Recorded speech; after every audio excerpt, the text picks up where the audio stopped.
Oi, Passar seu a palavra para Antônio. você. Opa, tudo bom? Eu Tudo que falei com bem. você no telefone, estou muito feliz que o senhor está aqui hoje. Tenho lido muito seus livros, seus textos, ouvido o senhor em várias lives, bebendo muito das suas sabências. Sabências da nossa trajetória, da nossa ancestralidade. E como eu acabei de ler hoje, num comentário que fizeram sobre esse novo livro, A Terra Dá, a Terra Quer, sabência das intergeracionalidades. Então, essa sabência é das intergerações afro-pindorâmicas ou afroconfluentes, ou afro-contra-colonialista, como melhor a gente quiser dizer. Muito bom. Vou apresentar o senhor aqui, vou ler a sua mini biografia, para o grupo todo conhecer o senhor também. Antônio Bispo dos Santos, o Nego Bispo, é lavrador, formado por mestras e mestres de ofícios, morador do quilombo do Saco Curtume, em São João do Piauí. Ativista político e militante de grande expressão no movimento social quilombola, é nos movimentos de luta pela terra, é membro da Coordenação Estadual das Comunidades Quilombolas do Piauí e da Coordenação Nacional de Articulação das Comunidades Negras Rurais Quilombola.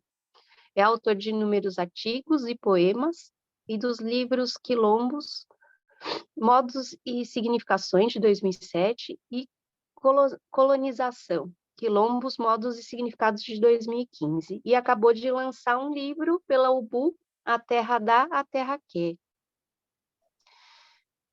Uma grande alegria mesmo. O dia que a gente conversou, eu contei um pouquinho desse curso, né, seu Antônio, que é um curso para educadores, professores, tem arteterapeutas, são pessoas que trabalham com educação básica em todo o Brasil. Tem gente de São Paulo, Recife, Curitiba, tem gente espalhada por esse Brasilzão.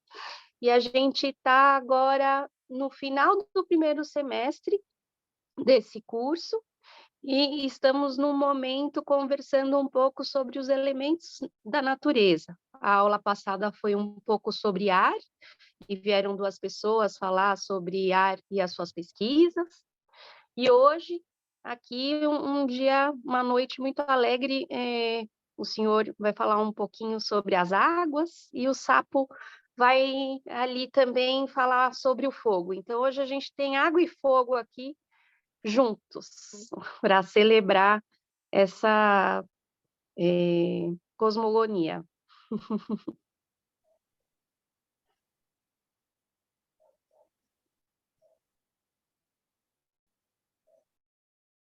E a gente pediu para que as pessoas lessem o seu livro, o seu texto, né, a entrevista sobre palavras germinantes, onde o senhor fala um pouquinho sobre confluência, tem uma passagem muito bonita ali que o senhor fala sobre como você lida com as imagens, né, como elas se tornam metáforas, e vai falando um pouquinho do rio, da água, da confluência, da transfluência. Então, e a gente pediu para quem pudesse ler esse texto para essa prosa hoje, seria muito bom. E aí eu passo a palavra para o senhor agora, fica à vontade nessa roda de conversa. Então, vivas, vivas, porque todas as vidas são necessárias.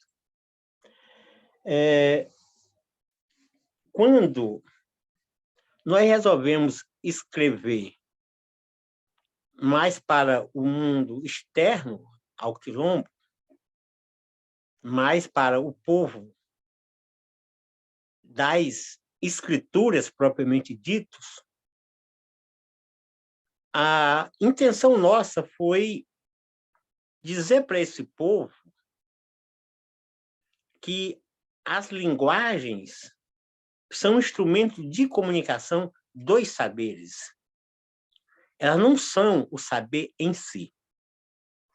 Porque a sociedade eurocristã colonialista convencionou que para saber precisa ler, que só as escrituras são percussoras ou comunicadoras dos saberes. E nós compreendemos que os saberes são compostos através das relações. E as linguagens são muito mais para comunicar os saberes do que para compor. Então, as linguagens escritas não são mais necessárias do que as demais linguagens. As linguagens oralizadas, as linguagens odorizadas, as linguagens que vêm do paladar, palatalizadas, se é que podemos dizer, a linguagem sonora e as diversas linguagens. E daí a gente compreendeu que esse propósito foi alcançado. Nós conseguimos nos comunicar com o povo da Escritura, escrevendo as nossas oralidades. E hoje nós chegamos a um momento que a gente consegue dizer que o povo das Escrituras, parabéns, sabem ler, mas nós sabemos falar. E o povo das Escrituras não sabem falar. Sabem ler e sonorizar a leitura, o que é diferente de falar. E nós sabemos falar, e além de sabermos falar, também sabemos escrituralizar as palavras. Então, nesse momento, eu arrisco dizer que a sociedade contemporânea, a sociedade colonialista contemporânea, dita brasileira, precisa aprender a falar para se comunicar conosco. Porque nós aprendemos a ler para nos comunicar com ela. Então, hoje, a gente encontra por aí vários livros escritos por quilombolas, indígenas, quebradeiras de coco, ribeirinhas, marisqueiras, povo de fundo de pasto, ciganas e ciganos, capoeiristas, umbandistas, candomblezeiros. Então, ou seja, há uma diversidade de povos escrevendo, ou seja, ensinando, escrevendo a oralidade, ou seja, ensinando o povo das Escrituras a falar. E, diante disso, quando nós escrevemos o livro Colonização, Quilombos, Modos e Significações, nós escrevemos um capítulo intitulado de Guerra das Denominações. E nessa Guerra das Denominações, nós conseguimos estabelecer um diálogo adestrando ou adequando a linguagem colonialista, melhor, adequando a linguagem colonialista às nossas maneiras de comunicar. E daí, uma coisa que nos chamou a atenção e que a gente tinha dificuldade de dizer na oralidade e também nas escrituras era como é que os colonialistas aplicaram diversos métodos e metodologia de apagamento de memória, tentando das mais diversas formas brutais e violentas apagar a memória dos povos africanos. Quando os trouxeram forçadamente para cá. E a pergunta é, como nós conseguimos trazer a nossa arte da culinária, a nossa arte das danças, das cantigas, a nossa arte de festejar, os nossos afetos, o nosso jeito de afetar? Como é que nós conseguimos ter tudo isso aqui se nas intenções colonialistas nós não trouxemos. Daí é que vem a história das águas. Por que vem a história das águas? Porque um dia eu estava na roça com uma Joana e, de repente, eu ouvi um barulho muito grande. E aí eu perguntei, mas, Joana, que barulho é aquele? Um barulho no céu, um barulho no ar, nos astros. Mas, Joana, que barulho é aquele? E ela disse, ali é o rio do céu, meu filho. Eu falei, existe o rio do céu? Ela disse, existe sim, existe o rio do céu. Aí eu fiquei com isso na memória. E um dia, eu conversando com uma indígena, no Rio de Janeiro, já uns 5, 6 anos atrás, né? Então, bem recente, ela disse, bispo, eu gostaria de saber muito mais sobre os modos de vida quilombola. Mas como eu vou conseguir se eu nem sei sobre os modos de vida indígenas? Eu falei, olha, comigo acontece a mesma coisa, eu gostaria muito mais de saber sobre os modos de vida indígenas, mas não dou conta nem de saber sobre os quilombola. Aí ela me perguntou, e como é que nós vamos conseguir chegar a esse ponto, chegar a esse lugar? Eu falei, olha, pela transfluência. Aí ela me perguntou, e o que é a transfluência? Estava chovendo nessa hora. Aí eu perguntei para ela, como é que as águas do rio, nós estávamos no Rio de Janeiro, né? Como é que as águas do rio Paraíba do Sul, ou de qualquer um outro rio conhecido aqui, encontra com as águas do rio Nilo, ainda doce, se tem um oceano de um mar de água salgada no meio, um oceano de água salgada no meio. Como é que essas águas vão se encontrar? Aí ela disse, olha, eu não sei, como é? Olha, a mãe Joana me disse que pelo rio do céu, pela chuva. Ou seja, as águas dos rios aqui evaporam, formam nuvem e chovem nos rios lá em África, atravessa o oceano. Isso é a transfluência, o que é diferente do transporte. Então, os colonialistas nos transportaram,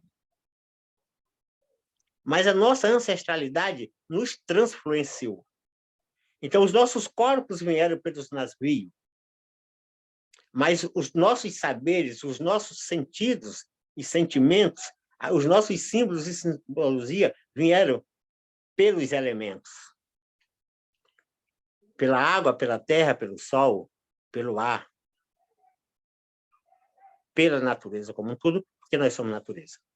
Daí é dizer que a transfluência é uma das mais necessárias imagens que eu recorro, ou imagem, vamos dizer assim, corrente na minha vida, para me mostrar como é que muitas coisas acontecem e aconteceram.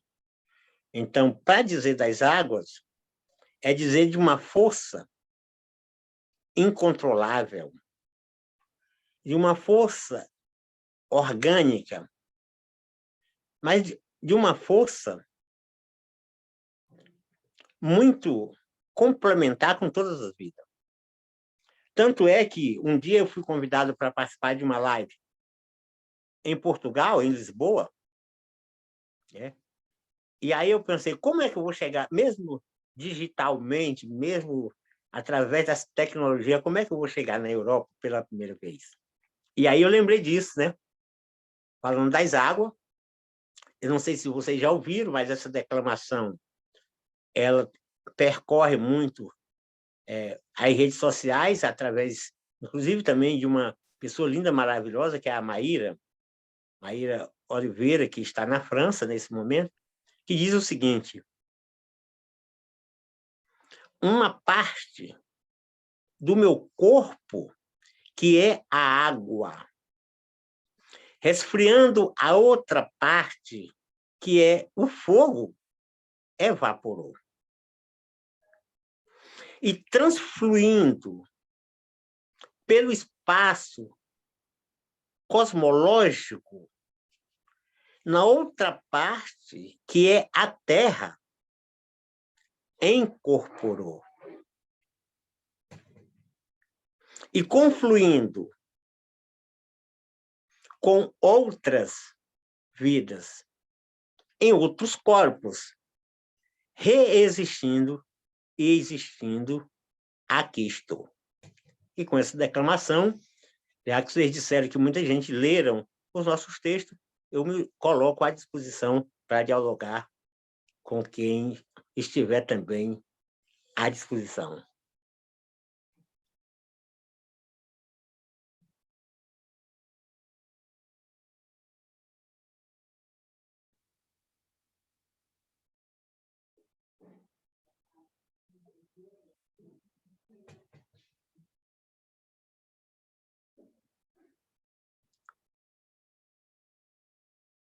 Oi, Vivas?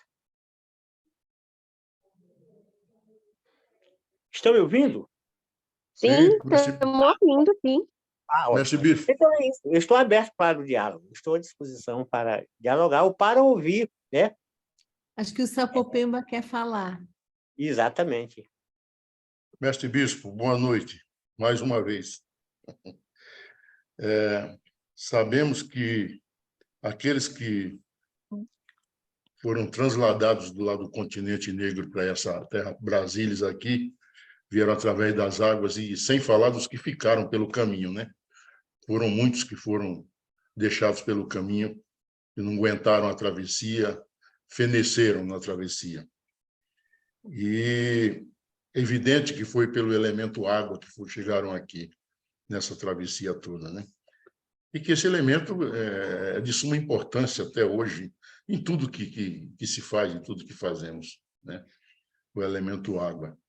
E esses rios voadores aí, de quem a mãe Joana falou para o senhor, hoje a gente ouve falar com mais frequência pelos doutos aí que estudam as mudanças climáticas, né? Eles falam dos rios voadores da Amazônia que suprem aqui o sul, sudeste, o centro-oeste, outras partes do Brasil, e também esses rios voadores que se formam e os ventos os conduzem e fazem chover na África. Isso é muito importante. Então, é isso aí, mano, velho. Eu vejo bem claro naquilo que você está falando a respeito dessas... da utilidade não, da importância da água na vida de nós todos, né? Das águas na vida de nós todos. Porque eu também tenho lá uma mistura de indígena, né? E sou ribeirinho, eu sou da beira do Rio São Francisco, sou beiradeiro do Rio São Francisco. Eu nasci na beira daquele rio, São Francisco. Então, o meu convívio com a água foi quase que uma coisa assim, normal, natural. Eu nasci ali, na beira do Rio São Francisco, numa cidade chamada Penedo. Eu sou dali. Assim como tu que está lá no Piauí, não sei se tu está na beira de algum rio, nas proximidades de algum rio. Eu sou dali. Então, eu vejo a importância da água, é de suma importância a água na vida de todos nós. E não é só de todos nós brasileiros, mas eu digo de todo ser vivente do mundo. É isso aí. Não sei se eu estou falando alguma coisa de forma coerente, mas é assim que eu penso diante daquilo que tu está falando aí, tu acabou de explanar. O que me chamou a atenção é falar sobre esses rios voadores, né? Essas formações que atravessam continentes e mares e vão se projetar em outras terras, em outros continentes, esses rios voadores que a natureza cria, de certa forma, mostrando ao homem que a natureza é a natureza. A natureza não tem como você superar a natureza. Ela é o que é e pronto. Não sei se eu falei besteira, velho. Você falou maravilhas. É isso. É isso. Nós somos da palavra, nós sabemos falar. Eu estou aprendendo com vocês.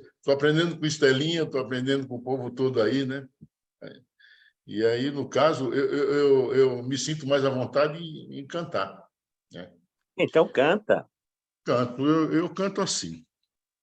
Eu tive participando de um projeto, não sei se Estela ficou sabendo, se Elinha ficou sabendo, chamou-se Ribeirias.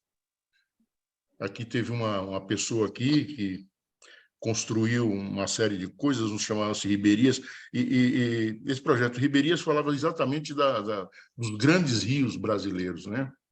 Seria o Rio São Francisco, que seria o Paraíba, que seria o Tocantins, que seria o Araguaia, o Amazonas, enfim. E participando do Ribeirias, eu compus uma coisa para o meu rio, aquele rio que eu acabei de falar, que eu nasci na beira dele, e diz assim: eu sou filho da margem de um rio, eu sou filho da margem de um rio, São Francisco, aonde eu nasci, ribeirinho de águas tão belas, cristalinas, azul cor de anil. Ribeirinho de águas tão belas, cristalinas, azul cor de anil. A outra parte eu ainda estou trabalhando nela. Maravilha, maravilha. É isso. Que beleza. Então é isso. E o povo ficou tudo calado, ninguém fala nada. Hein? Eu estou ficando aqui embaraçado de ver. É Está falando mesmo, sozinho. povo. Olha, a Karina está querendo falar, Karina. Vamos lá. A Isadora também. Queria fazer uma pergunta, então, para o Antônio Bispo. Aqui, Karina, meu nome.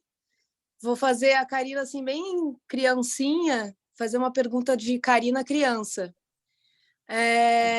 Qual que é o bicho que você mais se identifica? Qual o animal que você mais se identifica? Então, eu passei a vida inteira pensando de fazer uma tatuagem. Desde meus 18 anos. Até hoje não fiz. A primeira dúvida era onde fazer essa tatuagem. Eu acho engraçado essa questão das tatuagens nos nossos corpos, porque os indígenas, já que eles convencionaram andarem com os corpos descobertos, coisa mais linda, que eles podem pintar onde eles quiserem e expor essas pinturas. Os não indígenas, que convencionaram uns porque é da sua índole e outros porque foram forçados a andar com o corpo coberto, quando fazem uma tatuagem é a maior confusão, porque tem que vestir uma roupa que deixa aquela tatuagem descoberta. Então, dependendo de onde faz, você mostra a tatuagem ou não. Então, a primeira dúvida foi essa. A segunda dúvida é o que eu iria tatuar. E eu lhe confesso que eu fiquei sempre na dúvida entre o urubu e a serpente.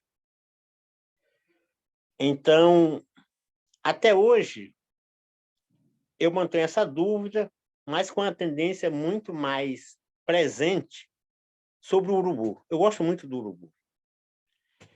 E outro dia, eu conversando com um amigo, amigo Zilton Júnior, né? Vou citar o nome, foi uma conversa de mesa de cachaça, e ele dizia o seguinte: Nego Bispo, concordo com você, o urubu é fantástico. Ele nasce branco, fica preto por opção. Quando ele ainda é novinho, se o humano se aproxima do ninho, ele vomita. Assim, ele demonstra para o humano que ele também tem nojo, e tem nojo do humano, olha só, que coisa linda, o urubu com nojo do humano. E ele é um cara que plaina, assim, é um dos voadores que consegue plainar, só come carne e não mata ninguém. Aí, de fato, o urubu é essa coisa maravilhosa, né? Que dá uma grande contribuição sanitária para o mundo e que os ambientalistas ainda não conseguiram se comunicar com o urubu no mesmo patamar que o urubu se comunica com a humanidade. Então, é um dos animais que eu mais tenho carinho. Assim, eu acho a serpente linda demais. Outro dia, eu ia passando aqui no meu quintal, tinha uma cascavel enorme, e aí eu passei quase pisando no rabo dela sem perceber. Depois que ela estava um pouco camuflada nas folhas, quando eu volto que vejo a cascavel, ela estava numa posição de defesa mesmo, assim, de fugir, de fuga, de andar. E aí eu tentei mexer com ela para ver se ela fazia uma posição, né, para foto. Eu queria fotografar a cascavel, mas na hora que eu tentei mexer, aí sim, ela fez uma posição de ataque e eu achei melhor ir embora mesmo sem fotografia. Mas eu gosto também muito das serpentes. Eu acho a cascavel muito bonita, mas a tendência maior é estar mais próximo do urubu. Ah, muito bom, obrigada. Nossa, excelente.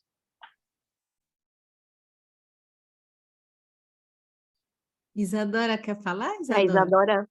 Isadora. Boa noite, viva! Estou muito Viva! feliz em estar aqui hoje. Deixa eu abaixar a mão aqui desse negócio. E eu fiquei muito emocionada ouvindo essa pergunta para a mãe Joana, né? Que barulho é aquele? Aquele é o rio do céu. E me lembrei de uma coisa que aconteceu algumas semanas que eu senti de compartilhar. E então quero contar essa história e fazer uma pergunta. Tem a ver com a história. Eu trabalho com algumas pessoas da APAE, são pessoas adultas, e eu moro numa cidade que também tem um rio, que é a cidade de Brotas. Aqui tem um rio que se chama Jacaré-Pepira. E nós visitamos esse rio recentemente juntos, numa proposta de ateliê, de experimentar, de explorar, de perceber. E nós tínhamos alguns objetos que estavam fazendo companhia para a gente nessa visita, e um deles era um espelho. E então uma pessoa pegou o espelho e disse: "Eu quero tirar uma foto com o rio." E aí ela apontou o espelho para o rio. E alguém tirou uma foto dela segurando o espelho que apontava para o rio. E a gente perguntou: mas onde que esse reflexo do rio encontra o seu corpo? Onde você quer pôr esse espelho? E aí algumas pessoas queriam colocar no coração, umas pessoas colocaram no rosto, outras pessoas colocaram o espelho na barriga. E aí as fotos foram saindo assim, mas a câmera fotográfica não conseguia focar a pessoa e o rio ao mesmo tempo. Olha só. E aí surgiu uma pergunta que eu quero trazer aqui, como uma primeira pergunta, que é... A pergunta que surgiu foi: onde está o rio em mim? Né? E aí eu gostaria de saber do senhor se onde fica o seu rio?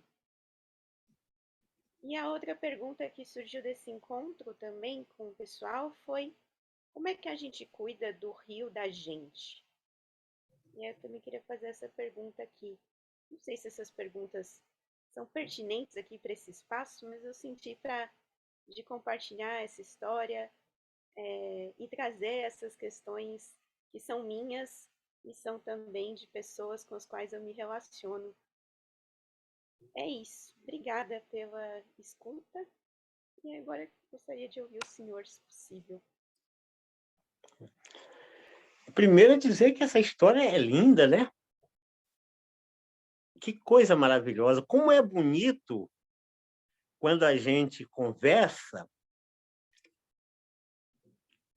sabendo falar. como é bonito quando a gente fala ao invés de ler. É lindo demais. Olha, parabéns. E dizer que eu tenho conversado muito com várias pessoas, né? E aqui eu vou citar um pouco, algumas conversas com algumas pessoas veganas, e quando elas falam, né, dos animais e das plantas, e da vida, e disso e daquilo, eu gosto sempre de perguntar. Aquele líquido que muitas vezes corre entre a casca e a madeira da planta, o caule, aquele líquido que às vezes corre na entrecasca, não seria sangue? Quando as árvores conseguem evaporar, não seria suor? Quando a gente consegue suar, não seria a evapotranspiração? O sangue que corre nas nossas veias, e olha que maravilha, as nossas veias também são como as veias do entrecascas das árvores. Esse sangue também não seria o rio no nosso corpo? Então, onde está o rio em mim? O rio em mim está onde eu estou. Porque a vida é esse rio, que ora está evaporando, que ora está infiltrando na terra, que ora está viajando em alta correnteza, e que ora está parado nos lagos e lagoas. Então, é isso. A nossa vida é um rio. E os rios são as nossas vidas. Não dá para separar. Nós somos natureza, elementarmente. E é isso que está acontecendo. Hoje, eu recebi algumas mensagens da nossa editora Ubu, e numa dessas mensagens era dizendo que uma revista de grande circulação no Brasil estava indicando o nosso livro para leitura. E outra mensagem era dizendo que uma entrevista que eu fiz com uma outra revista já foi publicada e, inclusive, veio com uma certa resenha do nosso livro. Aí eu pensando, isso que eu falei no início, nós escrevendo e chamando para uma aproximação com os elementos da natureza, nós chamando para uma aproximação com os rios, uma aproximação com o ar, enfim. Olha só que coisa linda. O Apocalipse está acontecendo desde quando foi profetizado. Mas o Apocalipse não é o fim de todos os mundos, como disse Davi Copenhague, na primeira vez que ele foi entrevistado pelo Globo Repórter. O Apocalipse vai acontecendo a cada vez, para cada espécie, para cada vivência. E o Apocalipse que está acontecendo é o que foi profetizado pela Bíblia para os cristãos monoteístas. E olha só que coisa linda. Prestem bem atenção a isso.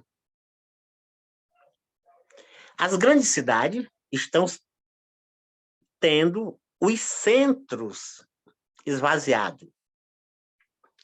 A arquitetura comercial acabou. As cidades não precisam mais de uma arquitetura comercial.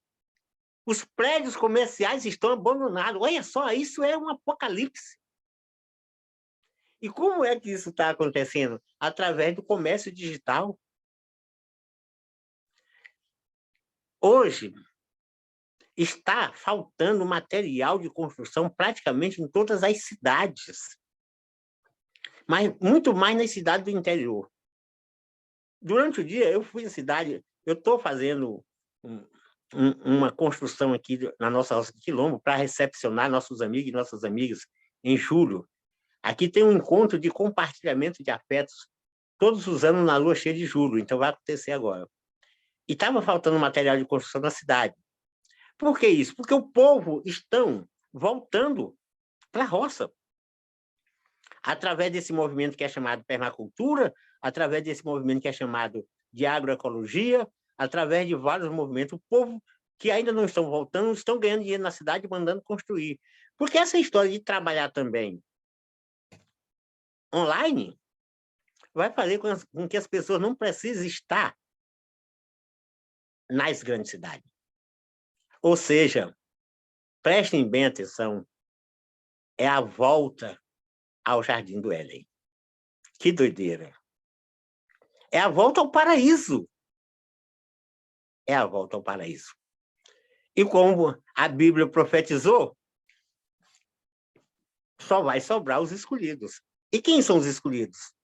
Somos nós que nunca nos desconectamos da natureza.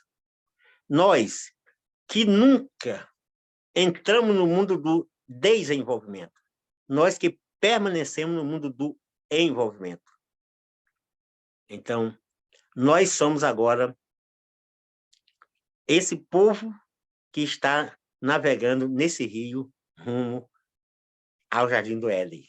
Que maravilha, que coisa boa, que daqui para frente a tendência é cada vez mais as relações se reeditarem e se consolidarem em prol das vidas. Que coisa linda isso que você está falando. Realmente, acho que a gente está nesse florescimento, né? Nesse reflorescimento. E eu fiquei pensando quando você estava falando das águas e a Isadora fez esse comentário dos rios, o quanto a nossa natureza, né? A natureza em nós vai se transformando no decorrer da vida, né? Como é que a gente floresce várias vezes, apodrece várias vezes, às vezes fica paradinho assim, precisando ficar quieto, né? Precisando que o corpo... Esses dias eu fiquei pensando nisso. Quando a gente, por exemplo, deixa o corpo na rede, que a gente esquece do corpo, que eu acho que é parecido com meditação também, quando você esquece do corpo, um monte de ideias e imagens vêm, né? Quando você pode largar seu corpo na rede, parece que as imagens brotam assim. E eu fico pensando nas fases da vida mesmo, né?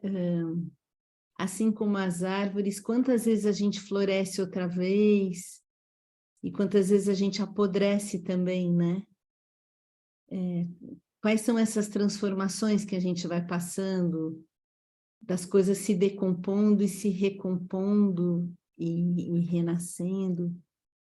Queria poder conversar um pouquinho sobre isso. Então, nós escrevemos no nosso livro Colonização, Quilombos, Modos e Significações. Estou citando porque é um livro que eu gosto muito, é um livro que eu escrevi praticamente para mim e para quem mais quiser, e ele está disponível em PDF na internet, para quem quiser ler. Nesse momento ele está esgotado fisicamente, eu vou reimprimir, mas eu já coloquei à disposição na internet para dizer que o saber não precisa ser mercadoria. Então, eu vendo o livro físico porque eu pago para imprimir. Mas o que eu escrevi e não gastei, é isso que está colocado na internet, é acessível para todo mundo. Então, eu escrevi nesse livro algumas frases de balizamento, para me localizar. É um tipo da minha geografia cosmológica. Como eu me localizo no mundo? Aí eu escrevi, o presente é o interlocutor do passado e um locutor do futuro. Aí, com isso, eu me localizo nesses diversos lugares, dependendo, né, do que eu estou fazendo naquela hora. É a mesma coisa de dizer que a vida é começo, meio e começo. E aí, as pessoas me perguntaram, como é que você pode dizer onde está o começo, o meio e o começo de novo na vida? O que me veio à mente?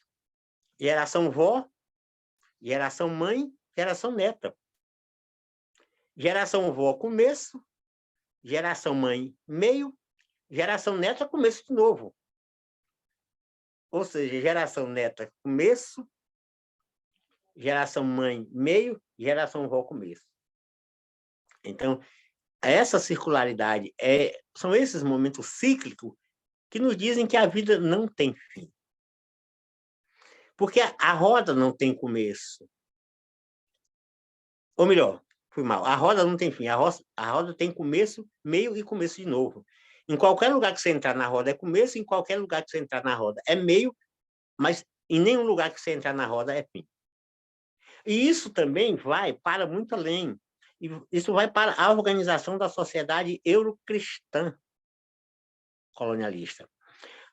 Essa sociedade ela é o contrário, ela é começo, meio e fim. Por que ela é começo, meio e fim?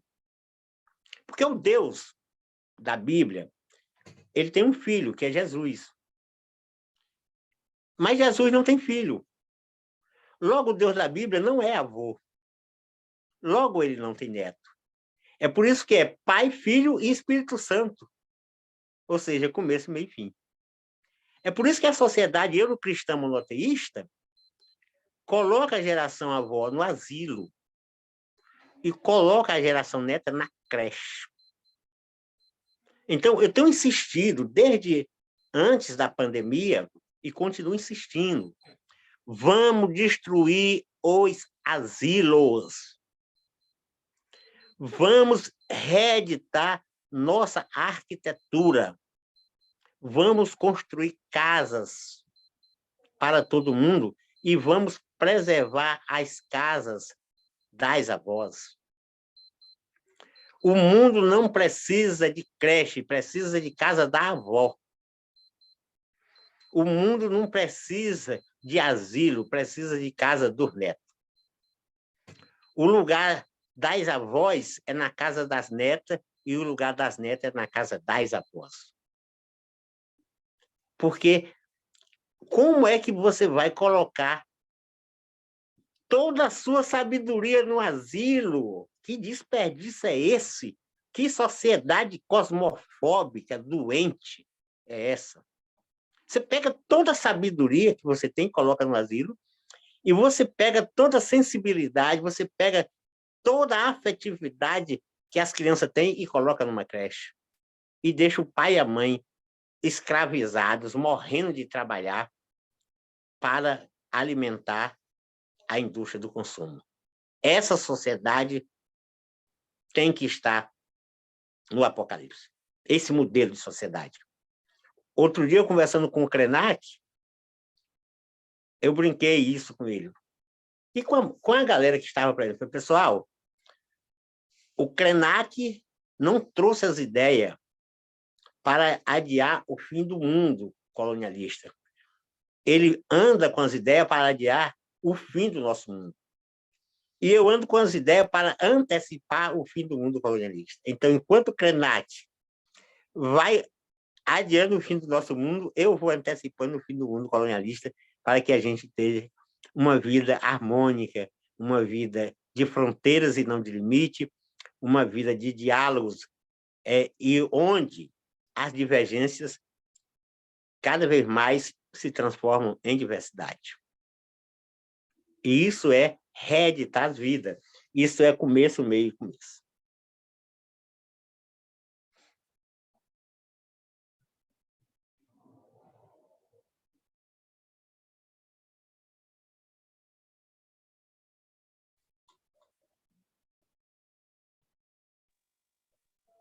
é bonito porque eu não sei onde eu li essa semana e eu não sabia disso, né? Eu já tinha lido algumas coisas sobre que a água tem memória, mas essa semana eu li uma notícia falando sobre a água que tem no planeta hoje, é a mesma água que a gente tem no planeta desde sempre, desde que o Big Bang aconteceu, e que ela, então, ela fica circulando infinitamente, né?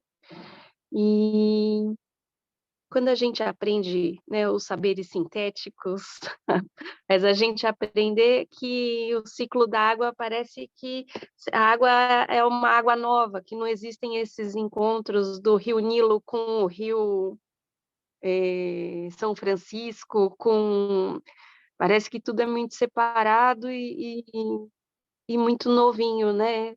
Limpinho, cheirosinho, uma coisa bem asséptica da ciência. E quando eu li isso, e agora vocês falando sobre essa, essa relação da natureza com a nossa vida, fez mais sentido ainda pensar nesse começo, meio e começo, e como a natureza vai trazendo tantas imagens e tantas respostas e a gente não sabe ler, né? Isso tudo que está escrito aí, porque a gente não aprendeu a ler isso, né? E é isso que falta, a gente aprendeu a ler a escritura da sabença sintética, que não é uma sabença, né? Que é um conhecimento muito tecnicista, frio. E quando você traz essas imagens, e eu acho que alguns cientistas têm descoberto, de repente, dá um furo na leitura, eles conseguem enxergar alguma coisa e esses saberes orgânicos vão aparecendo de outra forma, né? E é muito gostoso poder aprender a ler desse jeito, né? Com tantas outras pessoas trazendo essas lentes novas. Então, queria agradecer muito mesmo, porque as coisas vão fazendo sentido, né? Acho que a gente trabalha quer trabalhar de um jeito diferente dentro da escola, né? E eu acho que quando a gente se relaciona com os saberes dessa forma, muitas outras coisas acontecem, né? Então, as águas, inclusive, dormem. A grande questão é que você falou, os cientistas descobrem pouca coisa, eles roubam muito mais do que descobrem. Eles nos escutam, fingem que não estão escutando. Mas eles só demonstram que estão nos escutando quando essa demonstração pode ser mercantilizada.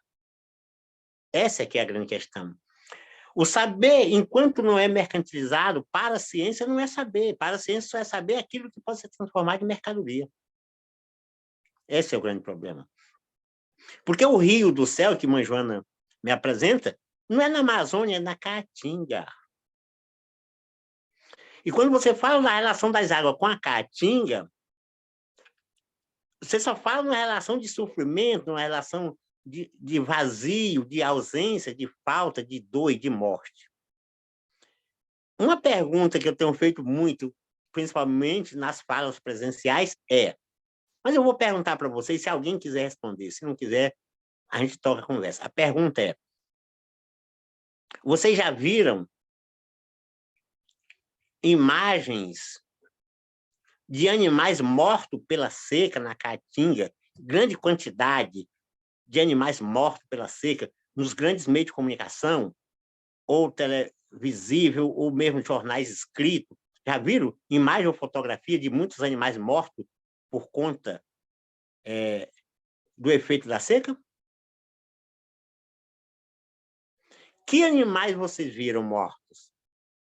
Por favor. Ô, bispo, Oi.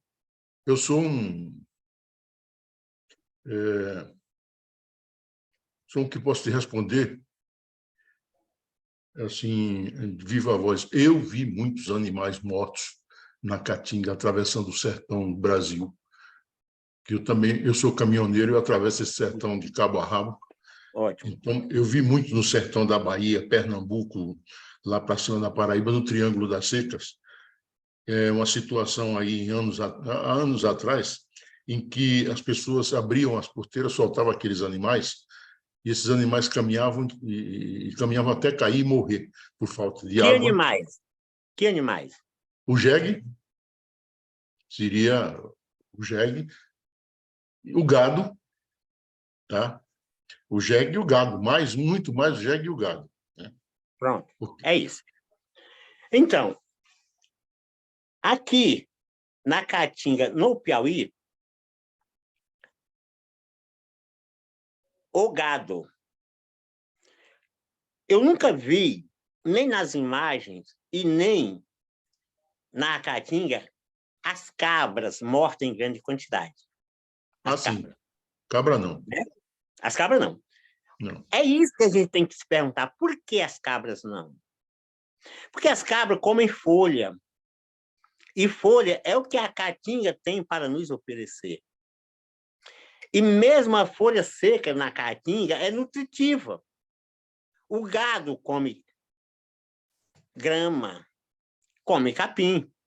A Caatinga não foi feita para ter capim. Logo o gado morre. Deixa eu falar de um fato curioso. Oi? Deixa eu te falar de um fato curioso. Sim. Tem um posto fiscal na divisa de Alagoas com Pernambuco, chamado Sim. Chechel. Certo. Não sei se você já ouviu falar dele, Chechel. Não, vi não. Muitos anos, Chechel tinha lá um bode adotado pelos fiscais, um bode. Esse bode, quando o motorista chegava, encostava aqui, se aproximava do guichê para levar as notas para o fiscal carimbar, alguém dizia, cuidado com essas notas aí, que esse bode come até papel, hein? E realmente o bode comia papel.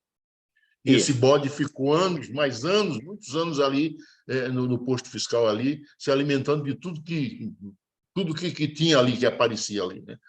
E disseram até que o bode, lá do posto Chechel, comia até papel. Esses tempos, eu passando por lá, não está mais. Não existe mais o bode. Mas existiu muito tempo. Então, eu trouxe essa reflexão para dizer o seguinte, a grande questão na Caatinga não é a falta d'água. Sim. Nunca foi na vida. A grande questão na Caatinga é a discriminação entre os biomas. Trata-se a Amazônia como fosse o bioma mais necessário no mundo. E a Caatinga como se fosse o pior bioma do mundo. Se isso fosse verdade, nós não vivíamos aqui. Minha mãe Joana nasceu em 1905. Minha mãe nasceu em 1937. Eu nasci em 1959. Mãe Joana era oriunda de onde? Oi? Mãe Joana era oriunda de onde, bispo? Nascida onde? Do Vale do Rio Berlengas, no município de Francinópolis, no Piauí. Aqui no estado na Caatinga. No meio da Caatinga. Nós nunca precisamos sair da Caatinga para viver bem. Por quê? Nós vivemos na Caatinga como povos da Caatinga, não como povo da Amazônia. A grande questão é que você quer criar gado holandês na Caatinga. A Caatinga é contra-colonialista, ela não aceita gado holandês, ela aceita caprino.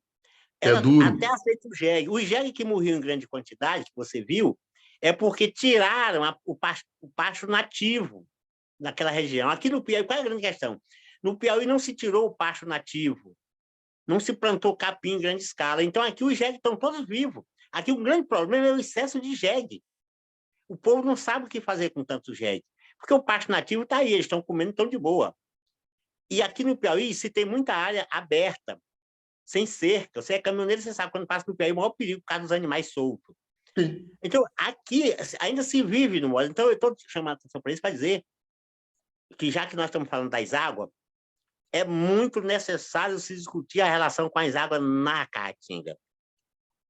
Porque na Caatinga você tem um umbuzeiro que, durante o inverno, ele acumula água nas suas raízes, nas suas batatas, para utilizar durante o verão. Mas, lembrando também disso, todas as plantas da caatinga, todas são medicinais, são forrageiras, são alimentícias e tem uma florada apícola maravilhosa. Então, se você viver na caatinga como a caatinga suporta, aceita, você vai viver bem. Tanto é que você tem pobreza na caatinga, onde chove pouco, mas você tem pobreza no Pantanal, onde chove muito, você tem pobreza no Rio Grande do Sul, você tem pobreza em São Paulo, você tem pobreza na Amazônia. A pobreza não é o produto de uma relação com as águas. A pobreza é o produto de uma relação interna entre os humanos. Porque os outros animais, enquanto não têm contato com os humanos, não são pobres. Os outros animais só empobrecem quando têm contato com os humanos. Então, é dizer que a gente precisa, em se tratando de água, voltar nossas atenções para a caatinga e dizer: tudo bem, parabéns, a Amazônia tem muita água, a caatinga tem muito sol. Você imagina se cada casa na caatinga tiver um teto solar? Cada casa na caatinga tiver um teto solar. Não precisa construir barragem para gerar energia. A caatinga tem muito vento. Se cada pequena propriedade na caatinga tiver uma turbina de geração de energia eólica em escala familiar, para agredir menos, o Brasil vai exportar energia. Então, a caatinga tem vento, a caatinga tem sol, a caatinga tem folhas medicinais, a caatinga tem um saber fantástico, de tal forma que, se você disser que a Amazônia é o coração do mundo, ou o pulmão, dizem que o pulmão, se disser que a Amazônia é o pulmão do mundo, eu vou dizer que a caatinga é o cérebro. Mas como dizer para essas grandes construtoras aí que não há mais necessidade dessas grandes barragens, porque o meu São Francisco, por exemplo, mataram o meu rio. Mataram o meu rio. O meu São Francisco... Não é dizer para as grandes construtoras, não, é dizer para nós mesmos. Não, mas aí é o seguinte: nós permitimos que esses grandes construtores, como é que se diz, aceitamos os governantes, os construtores, aceitamos que eles construíssem essa infinidade de barragens aí. O meu São Francisco, por exemplo, mataram o São Francisco. Jogaram 5 barragens em cima do São Francisco, que acabaram com o ciclo das águas, me obrigaram, como beiradeiro, a migrar para vir morar numa cidade como São Paulo. Tá? Meu pai, com 5 filhos, veio parar em São Paulo, analfabeto, era um beiradeiro que a gente vivia da colheita de subsistência. Hoje, analisando de cabo a rabo todo esse ciclo, eu chego à conclusão do seguinte: se não existisse tal coisa, não tivesse acontecido tal coisa, nós não precisaríamos ter saído do nosso lugarzinho lá. Sim. Eu não precisaria ter saído da minha Penedo para vir para cá, para São Paulo. Com certeza. Tá? Correr atrás da vida. O sertanejo não precisava deixar o lugar dele se aproveitasse o lençol freático monstruoso que existe em todo aquele Nordeste, em toda essa região brasileira, se aproveitasse isso. Mas não há interesse de uma meia dúzia de potentados e de sabichões, que se dizem sabichões, políticos, enfim, colonialista, como você fala, dessa gente aí. Esses caras, eles têm que manter as pessoas atreladas a uma necessidade de que tem que se construir isso e aquilo. Hoje estão se construindo parques eólicos. Eu estou vendo aí, nas minhas viagens que eu faço de caminhão por aí, hoje estão se construindo grandes parques eólicos, mas ainda é um tanto ou quanto tímidos, porque estão sendo construídos nos litorais aí, do Rio Grande do Norte, do Ceará, até Pernambuco.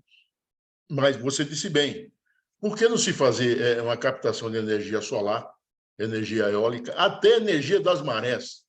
Nós podíamos aproveitar, porque nós temos 8.000 quilômetros de litoral, e nesse litoral a gente poderia aproveitar a força do mar, das marés, e transformar isso também em energia, sem sacrificar os nossos rios, que constroem os navios voadores, que jogam água em toda a região que necessita, porque a natureza ela é sábia, a natureza é muito sábia, ela supre exatamente aonde precisa ser suprido. O homem que tenta manipular, e acontece essas coisas que acontecem, catástrofes, enfim.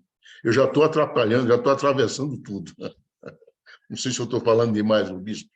Não, maravilhoso. Aqui é uma conversa, é um diálogo. E é só dizer para você isso. Me diz onde A você grande está questão- no Piauí, que eu vou encostar lá perto, para a gente sentar e tomar café e conversar. Ah, tranquilo. Eu estou em São João do Piauí. Eu estou no Quilombo, Sacurtume, aqui no município de São João do Piauí, no entorno da Serra da Capivara, São Ramon Nonato. Vixe, vixe. Um lugar danado de bonito. Não, é No bonito. Piauí, a gente atravessa para sair lá em cima, né? Lá em Timon. Isso, Né? isso. Eu atravesso para sair lá em Timon e também para descer para o Maranhão. Se torna mais fácil você descer pela Transpiauí. Mas é isso Pronto. aí. Me É isso aí. aguarde, uma hora dessa eu Olha, bato na sua porta, viu? Tranquilo, tranquilo. acho que a Giovana e a Jorge estão querendo falar também. E eu atravessando o samba, né? Imagina, Sapo, todo mundo fala quando está com vontade, ué.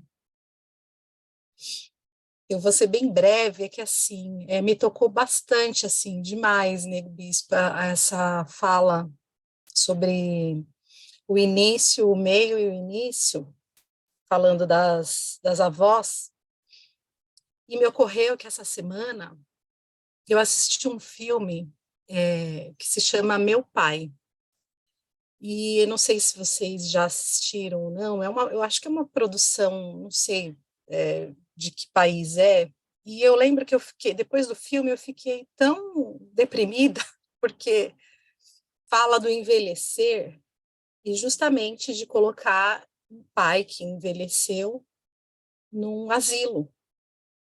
E automaticamente, quando o filme acabou, eu me senti tão mal, assim, porque eu acabei me colocando, né, pensando, já me projetando num futuro muito triste. Só que, em seguida, depois conversando com meu marido, como a gente vive hoje uma realidade que a gente vai sempre visitar a avó no interior, né? E as minhas filhas, que têm 5 e 10, elas têm essa oportunidade de viverem bastante tempo com as avós, com a avó, né? A avó paterna. E logo me ocorreu assim, falei, gente, cadê a rede de apoio dessa família, né? Porque é uma família, eu acredito que o filme se passa em Londres, e é tudo muito frio, tudo muito... E eu te agradeço imensamente por me trazer de volta uma esperança que já, claro, já existia dentro de mim, eu já sabia disso, que o envelhecer, ele não precisa ser colocado, né, de lado e nem resguardado a nenhuma outra instituição, mas a sua fala tão afetuosa, com a sabedoria eu chamo de avosidade, né? É maravilhoso. Então, assim, agradeço profundamente por essa fala. Obrigada. Deixa eu dizer uma coisa para vocês. Na nossa família, o meu bisavô teve 4 filhos e 4 filhas. Desses, teve alguns que tiveram filho, outros que não. Mas a tradição dizia que se você tem mais de um filho ou filha e o seu irmão ou a sua irmã não tem, você deve oferecer um filho ou uma filha para seu irmão e sua irmã criar. Porque todo mundo tem o direito de criar. Olha que coisa linda. Então, mãe Joana não teve filho. Mãe Joana é a filha mais velha do meu bisavô. Não teve filho. Criou a minha mãe, Dona Pedrina, filha do irmão mais velho, que é Antônio Máximo. E, na sequência, também me criou. Então, por isso que ela é mãe Joana, porque ela é minha mãe, ela é minha tia-avó, mas ela é minha avó, ela é minha madrinha, ela é tudo isso. O tio Norberto também não teve filho. E não pegou ninguém para criar. Mas olha só o que ele fez. Ele ajudou a criar os sobrinhos nas casas dos pais e da mãe. O tio Norberto passou no meu colo. E olha a cena que eu festejo porque eu vivi. Olha que cena. Quando o tio Norberto já estava muito cansado, aí ele me chamou num quarto, fechou a porta por dentro, ficou só nós dois dentro do quarto. E ele começou dizendo exatamente assim: olha, eu não tive filhos, mas ajudei a criar muitos filhos. Eu nunca fui uma pessoa rica, mas sempre comi e dei de comer. E aí começou a chorar. E eu ouvi, né? Que o Norberto foi um dos meus grandes mestres, eu aprendi a ouvi-lo muito, inclusive a ouvir o seu silêncio. E aí chorou, chorou. Quando ele para de chorar, que é isso, a gente tem que respeitar o cheiro, o choro da pessoa, não mandando a pessoa calar. É falta de respeito mandar uma pessoa calar a boca quando ela está chorando. Escute o choro da pessoa. O choro é uma comunicação. Então, quando o tio Norberto parou de chorar, eu perguntei: sim, tio Norberto, e por que o choro? Ele disse: olha, eu estou chorando. Não, aí ele continuou a conversa. Ele disse: olha, o que eu como já não me alimenta. Os remédios já não enfraquecem a doença. Meu tempo chegou. E eu estou chorando porque eu lhe ensinei tudo o que eu sabia, mas eu não sabia tudo que eu queria lhe ensinar. Olha só que pérola! Que pérola! O tio Norberto me ensinou tudo o que ele sabia, mas ele chorou porque não sabia tudo o que queria me ensinar. E aí eu perguntei: e o que o senhor queria me ensinar? Olha as águas. Ele disse: o meu pai, Manuel Máximo, nunca perdeu uma roça, nem por falta, nem por excesso de água. Ele sabia quando e onde ia chover e em que quantidade. E isso eu não aprendi. Era isso que eu queria ensinar. O resto tudo que você precisa para viver, eu ensinei. Mas faltou isso. Eu falei: tio Norberto, ele deve ter ensinado para alguém. E ele, se ele quiser que eu saiba, eu vou saber. Aí o tio Norberto termina a conversa dizendo o seguinte: você é a pessoa que eu mais confio no mundo depois de mim. Porém, enquanto você ensinar o que eu lhe ensinei para quem precisar, eu estarei vivo, mesmo enterrado. Mas no dia que você se recusar a ensinar o que eu lhe ensinei, eu estarei morto, mesmo que esteja andando. A minha vida está nas suas mãos a partir de agora. Então, eu recebi, literalmente, do tio Norberto, a obrigação de ser guardião da nossa memória. Eu sou guardião da memória da minha comunidade, segundo o tio Norberto. E eu não posso me recusar de ensinar isso para quem precisar. É por isso que o nosso livro está em PDF na internet. É por isso que eu digo que o saber não pode ser mercadoria. E aí é por isso que eu digo que, ai de mim, se não fosse tio Norberto, se não fosse mãe Joana, tio Gonçalo, se não fosse a minha geração avó. Então, se é que isso que eu falo tem algum sentido, tem alguma necessidade, vamos agradecer a nossa geração avó. É por isso que eu estou insistentemente dizendo: essa é uma campanha que eu tenho que fazer, porque eu já sou avô, eu já estou na geração avó. E, para nossa alegria, eu tenho netos e netas e bisnetos no Brasil inteiro. Quando eu chego em São Paulo, a minha geração neta me recebe. Geração neta que nasceu nas quebradas, que não tem nenhuma relação consanguínea comigo. Quando eu chego no Rio de Janeiro, é do mesmo jeito. Em qualquer capital do Brasil que eu chego, a geração neta me recebe. Eu só tenho a agradecer. Mas isso deveria ser para todo mundo. Por que que não é para todo mundo? Porque tem uma geração vó que não tem acesso à sua geração neta, não tem contato com a sua geração neta por conta da estrutura onde vive. Aqui, eu estou falando de cadeira, não é de cadeira porque é de rede. Eu estou falando de rede.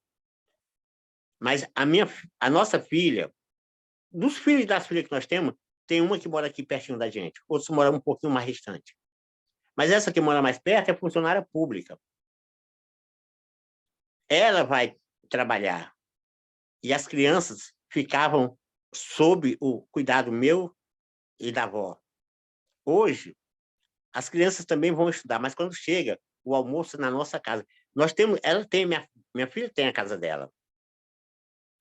Nós temos 2 cozinhas, mas só funciona uma. Ou funciona na nossa casa, ou funciona na casa dela. Todo mundo almoça aqui. E tem um detalhe que eu vou dizer, porque isso é sério. Aqui ninguém mede quem comprou mais ou quem comprou menos, quem botou mais ou quem botou menos. Eu sou criador, então a carne, na Caatinga se come muita carne. A carne é da minha responsabilidade, mas se faltar, a minha filha compra. Aqui ninguém diga assim, eu comprei isso, você compra aquilo. Aqui é diferente. Vai no depósito, está faltando, vai na cidade de trás. A gente não mede. Okay? Aqui, a minha filha era e 2 crianças e eu minha companheira. Aqui a gente não mede quem foi que comprou o quê. Não. Aqui, se tiver faltando, a gente traz. Não mede nada, porque nós aprendemos também com a Joana, tudo que se mede é pouco. Tudo que se mede é pouco. Então, é preciso acabar com isso. É preciso a geração mãe não medir as despesas que fez com a geração vó. É preciso a geração vó não medir as despesas que veio com a geração neto. Isso é ridículo. É ridículo. Um filho, uma filha, dizer para o pai, olha, você está comendo as minhas custas.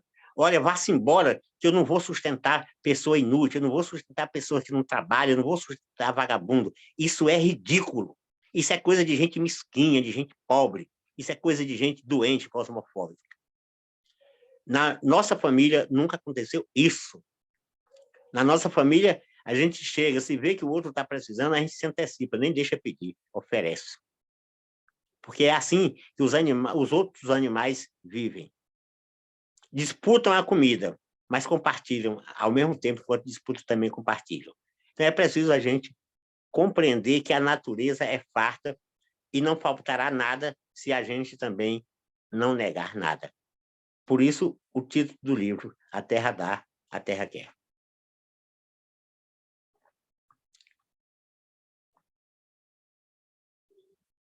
Vai lá, Jorge.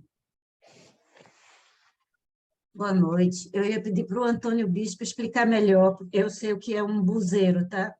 Mas as características das árvores, que eu acho que a grande maioria daqui não conhece. E como você fala muito bonito, acho melhor você falar. Então, o umbuzeiro é uma nativa da Caatinga. É um símbolo na Caatinga. Ele tem um fruto, às vezes do tamanho, às vezes maior do que uma azeitona, às vezes maior do que uma uva, às vezes dependendo, às vezes do tamanho da uva, né? O formato arredondado. Ele é abundante na Caatinga, em umas regiões mais, em outras regiões menos.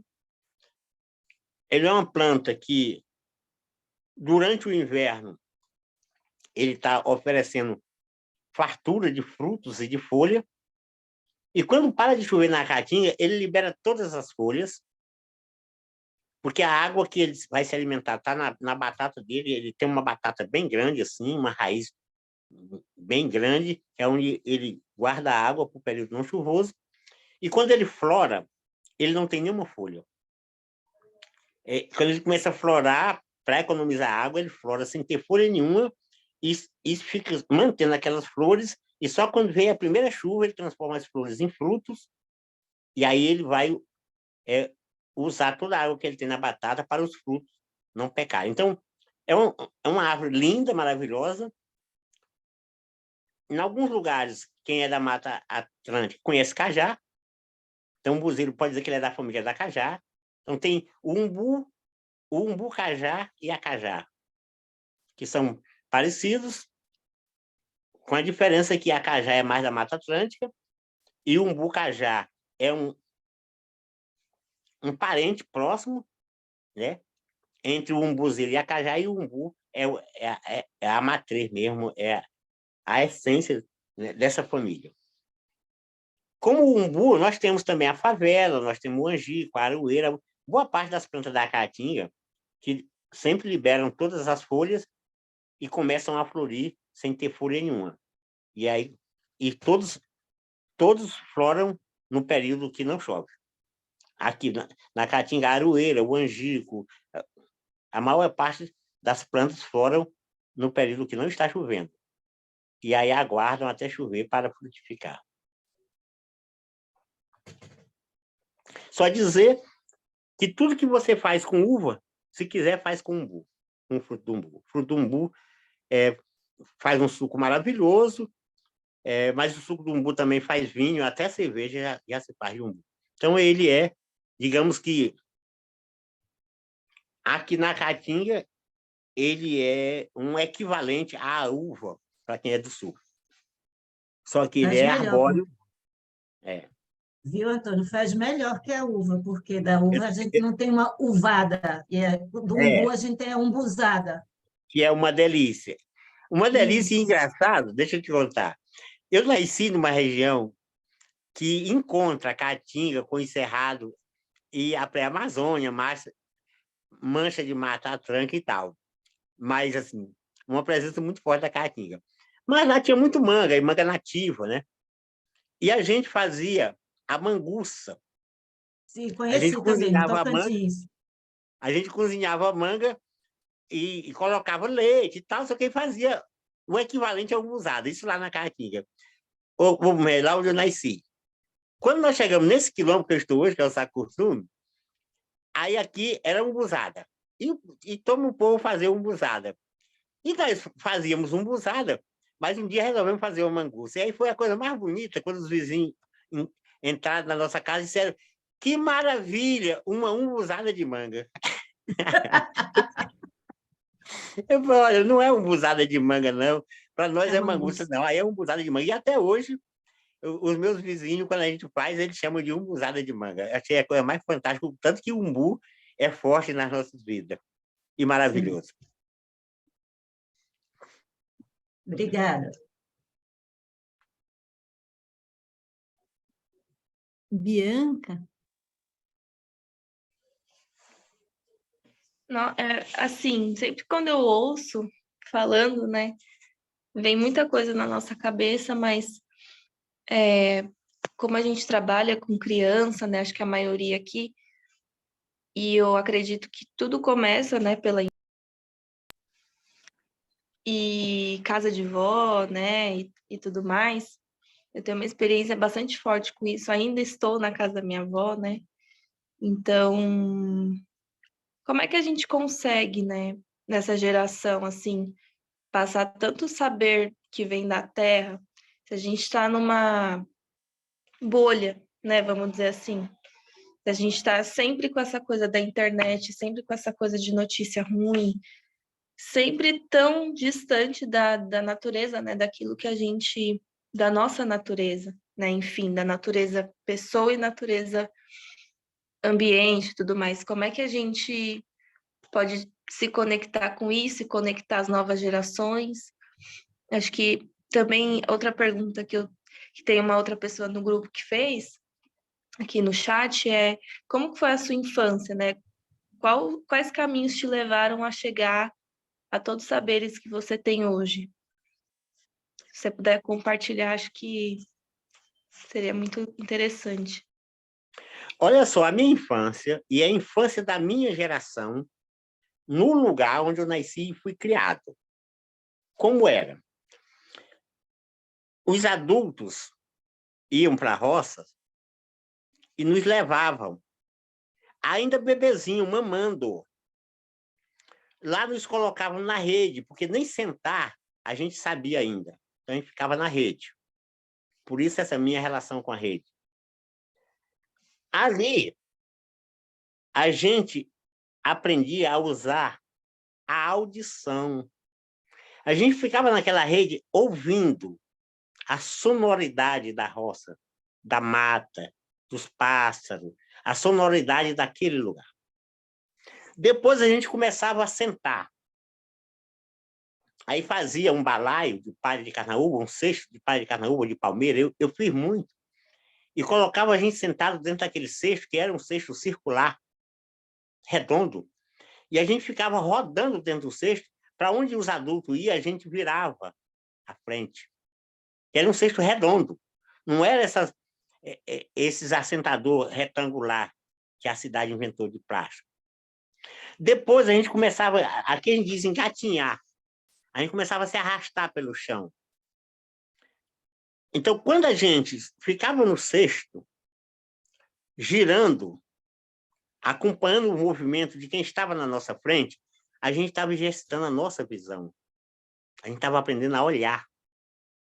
Quando a gente sentava, ou começava a se arrastar no chão, que a gente chama de engatinhar, a gente estava começando agora a exercitar o tato. Tocar nas coisas. A gente engatinhava, tocava na coisa.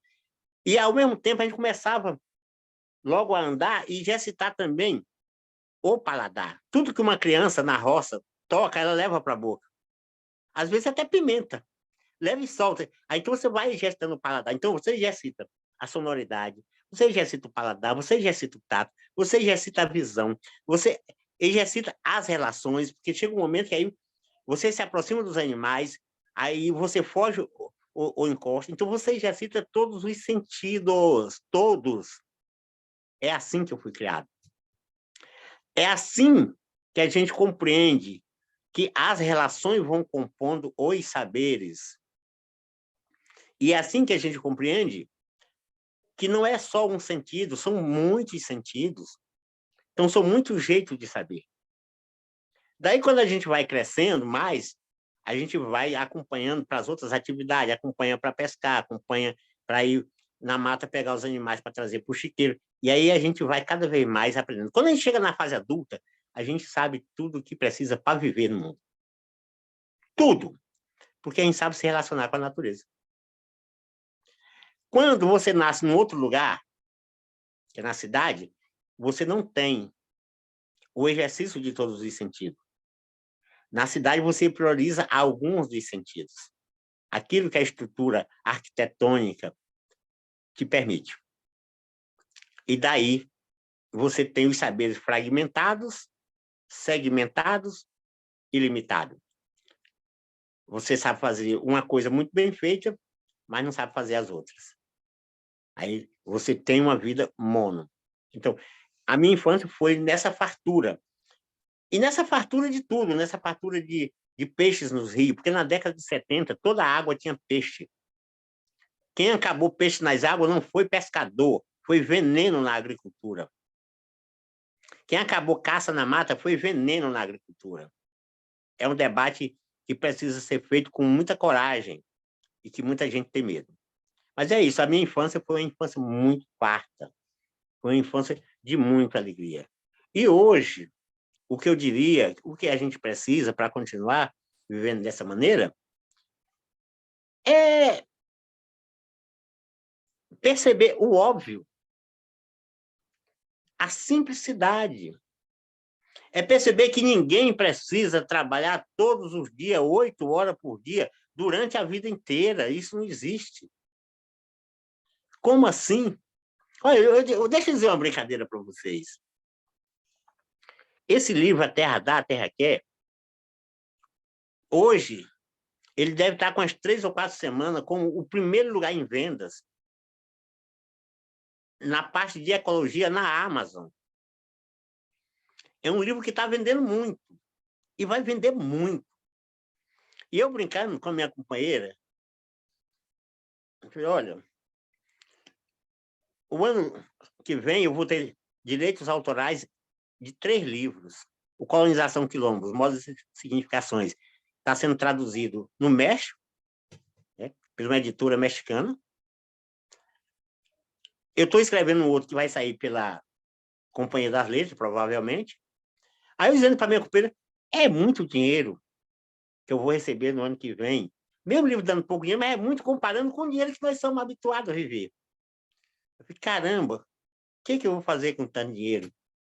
Aí a minha companheira, deixa comigo, pode deixar comigo que eu resolvo. Aí, a gente ri, né?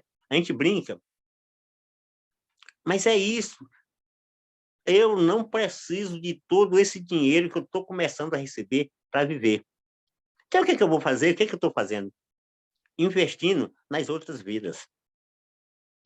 Investindo na geração neta, seja biologicamente neta de quem for. Não precisa ser minha neta biológica, não. Precisa ser criança. As crianças são de responsabilidade de todo mundo. Nós não precisamos acreditar que a criança é responsabilidade só do pai e da mãe. É absurdo. Absurdo. Nós temos fila de criança para ser adotada e as pessoas não adotarem porque são negras, ou porque já são de 10 anos, ou porque tem algum tipo de problema. Aí você pode perguntar, bispo, você adotou quantas crianças? Não, eu sou adotado. Eu sou um avô adotado, eu sou um pai adotado. Eu tenho muitos filhos e muitas filhas que me adotam. E assim a vida vai. Então, se eu não preciso de tanto dinheiro para viver, por que não compartilhar a parte dele? Não é doando, não. É apoiando situações. Por exemplo, aqui na nossa comunidade, hoje mesmo eu recebi uma conversa assim, uma pessoa assim, Nego Bispo, eu estou precisando de um dinheiro, você tem alguma coisa para fazer? Para me pagar para fazer? Se eu não tiver, eu invento. Eu vai fazer isso assim, assim, tá, eu te pago. Eu não dou, não, mas eu invento e pago. Por que as pessoas perguntam assim, Nego Bispo, e tu vai ter lucro? Não, eu não quero ter lucro, eu quero ter gente. Eu quero ter vida. Não precisa ter lucro, precisa ter vida. Uma vez tinha um grande evento aqui chamado Feira da Reforma Agrária, aí um amigo perguntou, Nego Bispo, vocês do Quilombo produzem o quê? Eu falei, a gente produz gente. Gente de qualidade. E o que vocês vão fazer, vender na Feira da Reforma Agrária? Nós vamos vender alegria, vamos vender festa, vamos vender afeto, porque, gente, feijão e arroz a gente vai comer aqui na comunidade. Feijão, arroz, milho a gente come. Então é isso. É preciso mais afeto. E aí,